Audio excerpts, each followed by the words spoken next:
The first night of WrestleMania 37 is in the history books, and I can say that it definitely over-delivered. I think we can all agree and say that nearly everything about the card yesterday was really good. In fact, it's one of the best WrestleMania events we've had since 2015. The live audience only made it better. Let's get right into my thoughts of the first night of WrestleMania 37.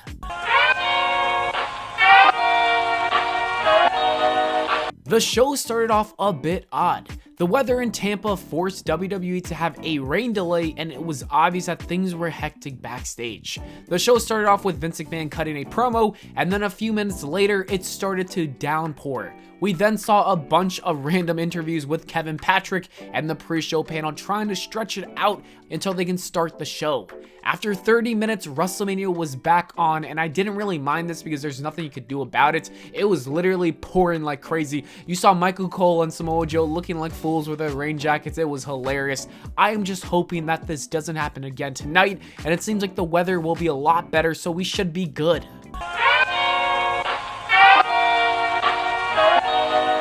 The opening match was Bobby Lashley versus Drew McIntyre for the WWE Championship, as we all know, and I feel like the match was really good. I personally enjoyed it. It was one of my favorites of the night. Putting these two out there to start off the show was a really good idea. It sounded like both men received a mixed crowd reaction, which was interesting. I understand that people were going to cheer for Bobby Lashley, but I was confused why people were booing Drew McIntyre. I really don't get the idea of wrestling fans hating every single babyface just to hate them. It's literally impossible to create a good guy in 2021 in the wrestling world. Drew's been a great face over the last year, and I think he's still a great face. Anyways, the match was overall really good. I enjoyed it. There were some botches here and there, but very minimal botches. But the match overall, like I said, it was great. Bobby Lashley and Drew McIntyre had really good chemistry, and Bobby retained, which was awesome to see. I think a bunch of people were really happy about that. The Almighty Era will continue. After that, we had the tag team turmoil match with all the women, and honestly, this whole thing was just, it was there. You know, a lot of people didn't really care about it. People were quiet. The crowd was quiet. The only notable thing, the only good thing about this match was Mandy Rose slipping during the entrance, which I thought was hilarious. A lot of people on Twitter loved it. I did see an article saying that she was embarrassed about the moment, but at the end of the day, it made you memorable. It saved the entire match, in my opinion. It was such a funny moment, so good for Mandy Rose. She shouldn't be embarrassed. It was cool.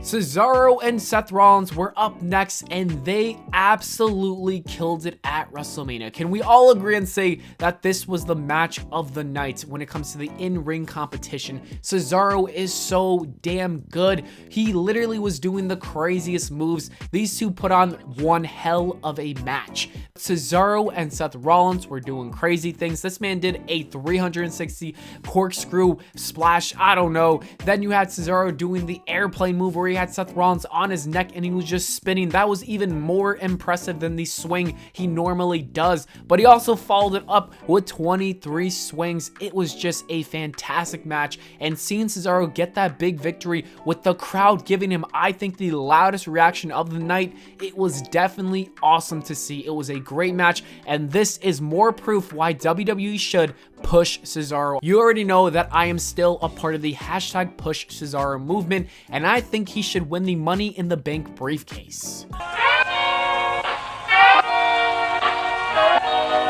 After that, we had AJ Styles and his tag team partner Omos versus The New Day for the tag team titles, and a lot of people were not happy about this match for two reasons. First off, they didn't like it because they didn't like Omos in general, and second off, they thought the entire match was being booked weirdly with having the New Day team up together to pretty much destroy AJ Styles in their corner of the ring.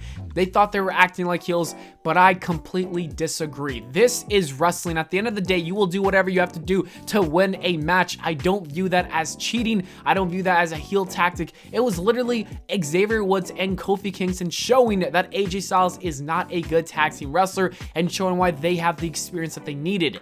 But for some reason, people don't understand that, and I really don't get it. Anyways, Omos did get eventually tagged into the ring, and the man was a complete monster and destroyed both Xavier Woods and Kofi Kingston. It was a great sight to see. Literally anything they did didn't matter. It was not affecting the big man. He is unstoppable. He is the greatest big man in WWE history. I am sorry, the Great Khali. This man is just so much better than you. Just look at him. He is a Raw Tag Team Champion, and that's great for him. It was an entertaining match. I didn't expect too much from it, but it did exactly what it needed to do.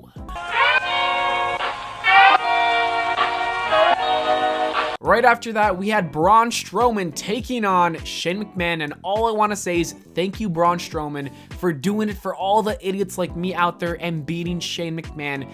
Similar to the Omos match, this was exactly what it needed to be. It was one of those entertaining matches. The crowd loved it. It was also one of the loudest reactions for the night. Braun Strowman is a draw when it comes to the general audience. The public loved this man for some reason. Kudos to them. The steel cage was really fun. The one thing I did think was unnecessary was the spot that Shane McMahon took at the end, the choke slam.